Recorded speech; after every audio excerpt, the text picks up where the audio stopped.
Welcome to Radio Mirchi 98.3 FM Kolkata's audio presentation, Sunday Suspense. তুই মূর্তি বলে মনে হচ্ছে,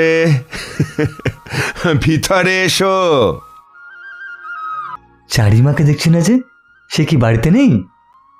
খগেন চাটুর্যের বউয়ের কাল রাত থেকে ধুম জ্বর, চারি সেইখানেই গেছে। কি ব্যাপার ঠাকুরমশাই, আজ আপনাকে খানিক অন্যরকম লাগছে?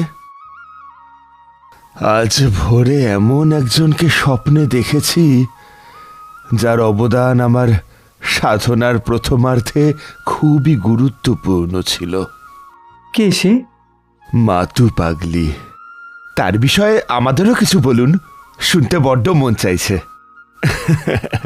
সে সব না হয় হবে, কিন্তু খালি মুখে কখনোই এই সব কাহিনী বিশ্লেষণ সম্ভব নয়। তখন আমার বয়স অল্প। বাড়ি থেকে কিছুদিন পর পরই সদ্গুরুর খোঁজে বাইরে বেরিয়ে পড়ি। বনে জঙ্গলে ঘুরে সাধনার নিয়ম কানুন জানার চেষ্টা করি। এমনই একদিন শুনলাম বীরভূমের এক গ্রামের শ্মশানে এক পাগলি থাকে, তবে সে আসলে খুব বড় মাপের একজন সন্ন্যাসিনী। সেই শ্মশানে পৌঁছতেই দেখলাম ছেঁড়া একটা কাঁথা জড়িয়ে সে পড়ে আছে। পরনে আধ ময়লা কাপড়, জট পাকানো চুলের ঝুড়ি মাথার দুপাশ থেকে নেমে এসেছে। আমার উপস্থিতি টের পেতেই সে চিৎকার করে বলল, দূরা এখান থেকে। কে তুই? বেরো বলছি। কে পাঠিয়েছে তোকে? বেরো। আমি সাধনা করতে চাই, দয়া করে আমাকে আপনার শিষ্য করে নিন মা, অনেক দূর থেকে এসেছি। এক্ষুনি চলে যা এখান থেকে, চলে যা, চলে যা বলছি, না হলে কিন্তু বিপদে পড়বি। চলে যা, চলে যা। সন্ধে হয়ে আসছিল। অমন নির্জন শ্মশানে তার এরূপ ব্যবহারে কিছুটা ভয়ই হলো। সেদিনের মতন ফিরে এলাম, কিন্তু পরদিন আবার গেলাম সেই স্থানে। আবার এসেছিস? আবার এসেছিস? ভালো চাস তো চলে যা। কথা শেষ না হতেই সে আচমকা মারল এক লাথি। আবার যদি আসিস বিপদে পড়বি। মনে মনে ভাবলাম কালই এই স্থান ত্যাগ করব, কিন্তু সেদিন রাতেই আমি স্বপ্নে দেখলাম সামনে দাঁড়িয়ে সেই পাগলি হাসি মুখে বলছে, বড্ড লেগেছে না রে তোর? সকালে অমন জোরে লাথি মেরেছি। কাল আসিস, রাগ করিস না কেমন? ভোর রাতের স্বপ্ন সত্যি ভেবে পরদিন শ্মশানে গিয়ে দেখলাম কোথায় সেই শান্তরূপ। আমাকে দেখেই পাগলি আধ পোড়া চেলা কাঠ নিয়ে তেড়ে এলো। আরে আরে তবে কাল আমার স্বপ্নে এসেছিলেন কেন? কেন আজ আসতে বলেছিলেন আমাকে? আমি স্বপ্নে গিয়েছিলাম, আমি আসতে বলেছি। কেন জানি না আমি আজ আর ফিরে যেতে পারলাম না। মনে হলো পাগলি যতই আমাকে তাড়িয়ে দিক, ভেতর ভেতর কোনো এক অজ্ঞাত শক্তির টানে সে আমাকে ধরে রেখেছে। এক সময় সে শান্ত হয়ে বলল, এখানে বস, বস। তার সেই আদেশ অমান্য করার সাহস ছিল না। গিয়ে বসলাম। বল, বল কি চাস? কেন এসেছিস আমার কাছে? তোর দ্বারা সাধনা টাধনা হবে না। তুই এখনো সংসারের মায়া কাটতে পারিসনি। আচ্ছা, তার আগে বল কি খাবি? মুখখানা দেখছি একেবারে শুকিয়ে গেছে। আগে লোকমুখে তার শক্তির কথা অনেক শুনেছি, আজ নিজের চোখে তা দেখবার জন্য বললাম, জিলিপি, ক্ষীরের বরফি আর বর্তমান কলা খাবো। বলার সাথে সাথেই পাগলি দৌড়ে গিয়ে শ্মশানের কিছু আধপোড়া কাঠ কয়লা আমার সামনে এনে বলল, নে খেয়ে নে, ক্ষীরের বরফি খেয়ে নে। মনে মনে ভাবলাম এ কেমন পাগলির পাল্লায় পড়লাম, শেষে এই মরা পোড়ানোর কাঠ কয়লা মুখে পুরতে হবে। কিন্তু অনিচ্ছা সত্ত্বেও তা মুখে দিয়ে শেষে থু থু করে ফেলে দিলাম।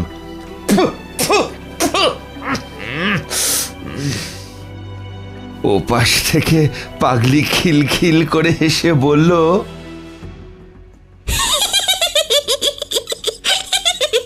খা খা খা, ক্ষীরের বরফি খা। দুরা জানোয়ার, এখানে আমার কাছে খেতে এসেছে। দুরা। বেজায় রাগ হলো, এ কেমন ব্যবহার। সেখান থেকে চলে এলাম। কিন্তু ওই যে বললাম অমোঘ এক টান, সে টান উপেক্ষা করার সাধ্য আমার কোথায়। তবে তোমাদের হয়তো বিশ্বাস হবে না, আবারও সেই রাতে আমি তাকে স্বপ্নে দেখলাম। এক গাল হাসি নিয়ে শান্ত দৃষ্টিতে সে আমার দিকে তাকিয়ে আছে আর বলছে, রাগ করেছিস বুঝি আমার ওপর? বালাই ষাট, আজ আরেকবার আসিস কিন্তু আমার কাছে।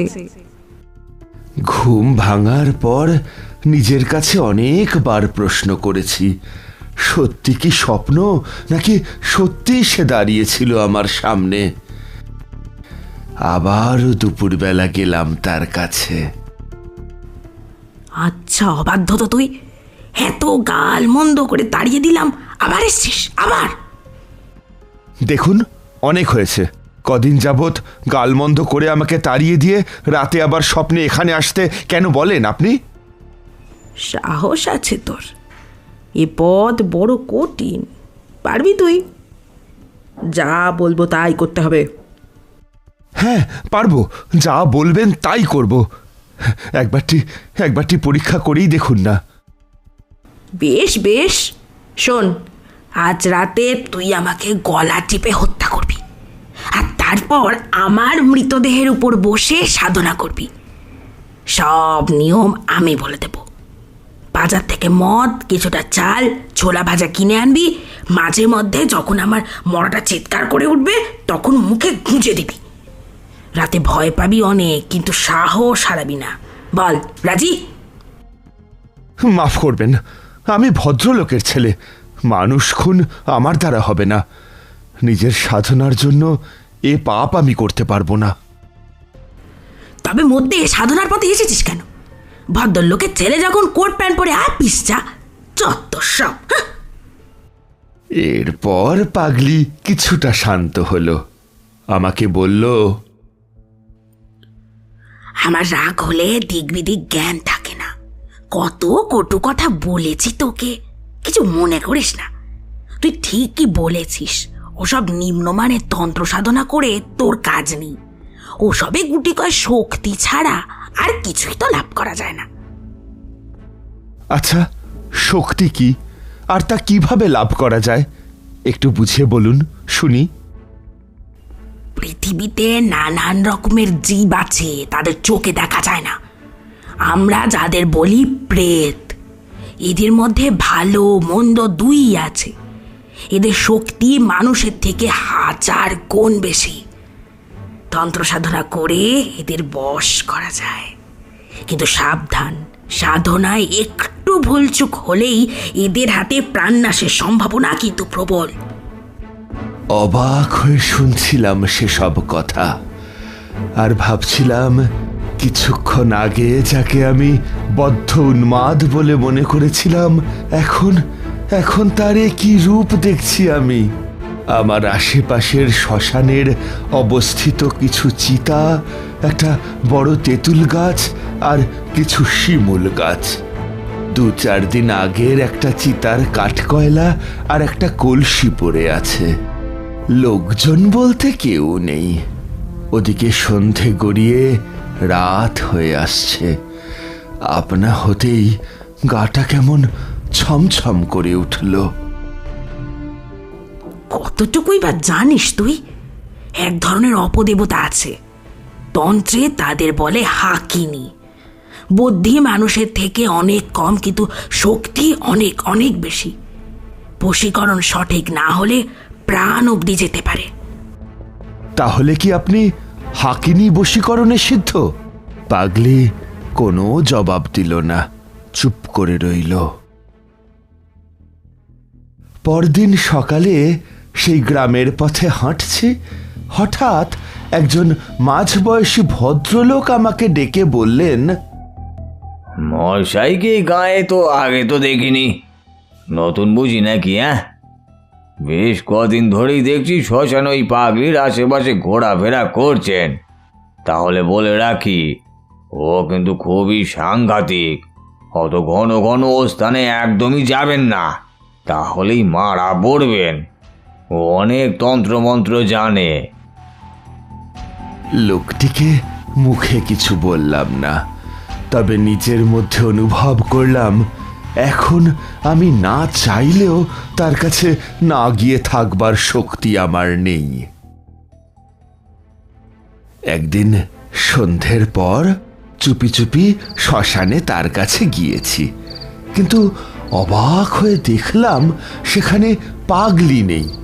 তার বদলে একটি বালিকা গাছের গুঁড়িতে ঠেস দিয়ে বসে আছে।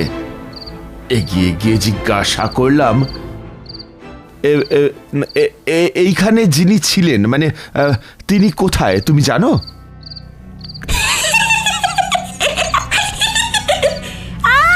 মরণ, কে সে? নাম কি? গলার স্বরটা কানে যেতেই চমকে উঠলাম। আরে এ তো সেই পাগলেরই গলা। বাইরের চেহারাটা বদল হয়েছে মাত্র, কিন্তু ভিতরের মানুষটা একই আছে। আয় বস। আপনি আমার ছোট মেয়ে সেজেছিলেন কেন? আমাকে আমাকে অমন ভয় দেখাবেন না। আপনাকে আপনাকে মা বলে ডেকেছি। শোন, তবে সাধনার পর তোর জন্য নয়, থাক কিছুদিন আমার সাথে, তোকে কিছু শক্তি দেব, বাকি জীবনটা তা করে খেতে পারবি। তার আগে একখানা মরা চাই। এ শ্মশানে জুৎসই একখানা মরা এলে সবটা বলবো, ততদিন অপেক্ষা কর। তবে আগেই বলে দিচ্ছি, সব সাধনা ভিন্ন, কিন্তু শক্তি লাভ সম্ভব নয়। ভয় পাবি না তো? তখন আমার অল্প বয়স, রক্ত গরম, তাই এক কথায় রাজি হয়ে গেলাম। প্রায় 3 দিন পর একদিন সন্ধ্যায় পাগলি আমাকে বলল, শোন, একটা মরা পাওয়া গেছে, আয় আমার সাথে। পিছন পিছন গিয়ে দেখলাম জলের ধারে বড় একটা পাকুর গাছের শেকড় জলের মধ্যে অনেকটা নেবে গেছে। সেই পাকানো শেকড়ের মধ্যে একটা 16-17 বছরের মেয়ের মরা জড়িয়ে আছে, জলের তোড়ে ভেসে এসেছে। পাগলির কথায় বহু কষ্টে সেটাকে টেনে তুলে আনলাম।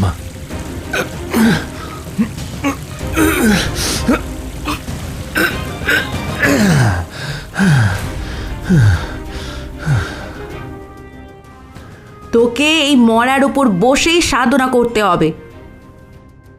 ভালো করে মরার মুখের দিকে তাকাতেই আমি চিৎকার করে উঠলাম, হে কি, এ যে সেই দিনের সেই বালিকা যার যার রূপ নিয়ে আপনি বসেছিলেন। হুবহু এক, চোখ মুখ এতটুকু তফাৎ নেই। অমন চিৎকার করছিস কেন? সব সাধনা কিন্তু বড্ড কঠিন। মাথার মধ্যে সব কেমন যেন তালগোল পাকিয়ে যেতে থাকলো। সন্ধ্যের পর মধ্যরাতে শবের উপর বসে সাধনা শুরু করলাম। পাগলির বলা একটি মন্ত্র এক টানা আওড়ে চললাম। রাত আরো গাঢ় হতে শুরু করলো। নির্জন শ্মশানে আমি একা সেই শবের উপর বসে এক টানা মন্ত্র জপ করে চলেছি। অন্ধকার এখন প্রায় গা সওয়া হয়ে গেছে। পাগলি কোথায় গেছে তাও জানি না। হঠাৎ অন্ধকারের নির্জনতা ছিন্ন করে এক পাল শিয়াল ডেকে উঠল। আর ঠিক তখনই মনে হলো শ্মশানের ধারে পুকুরের জল থেকে দলে দলে বউ মানুষেরা উঠে আসছে। মুখ ঘোমটায় ঢাকা, কিন্তু কাপড়ে বিন্দু মাত্র জলের চিহ্ন নেই। 1 জন, 2 জন, 5 জন, 10 জন, 20 জন, সকলে আমাকে ঘিরে দাঁড়ালো। আমি তখনও মন্ত্র জপ করে চলেছি। কিছুক্ষণ পর দেখলাম কোথায় বউ মানুষ, আমার চারপাশে শয়ে শয়ে কররা পাখি। বীরভূম অঞ্চলে এ পাখি খুব পরিচিত, 2 পায়ে হাঁটে, ঠিক মানুষেরই মতো। কিন্তু এখানেই শেষ নয়। ঠিক তখনই কারা যেন মেয়েলি গলায় খিলখিল করে হেসে উঠল। সেই হাসির শব্দে গায়ের রক্ত হিম হয়ে গেল।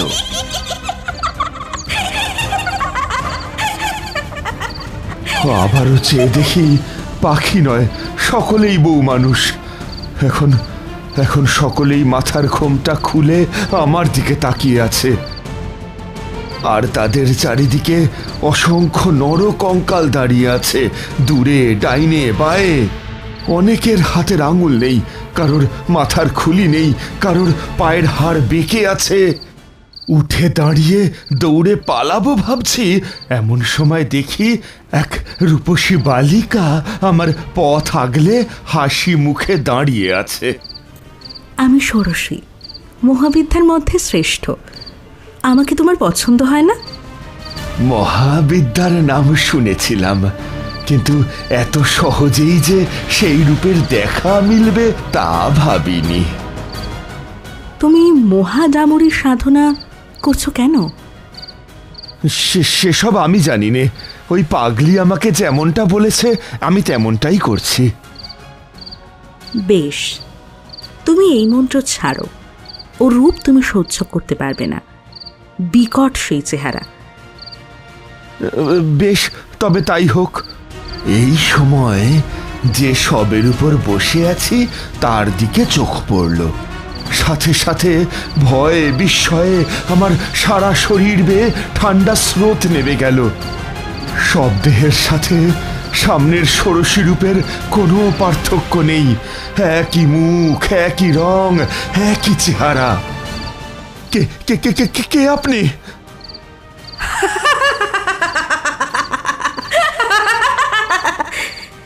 কি দেখছিস? বিকট হাসিতে চারপাশ কেঁপে উঠল, আর কঙ্কালগুলো হাতে তালি বাজিয়ে নৃত্য করতে শুরু করলো। তাদের কারো কারো হাত, কারো মেরুদণ্ড, আর কারো হাড়গোড় খসে পড়তে থাকলো। হঠাৎ আকাশের এক প্রান্ত গুটিয়ে সেই ছিদ্র পথ দিয়ে এক বিকট মূর্তি নারী উন্মাদিনীর মতো আলু থালু বেশে নেমে আসলো। এই অবধি বলে তারানাথ থামল। আজ এই অবধি থাক, আমার পুজোর সময় হয়েছে। বাকি অংশটা? সে না হয় পরদিনের জন্য তোলা থাক। হ্যাঁ।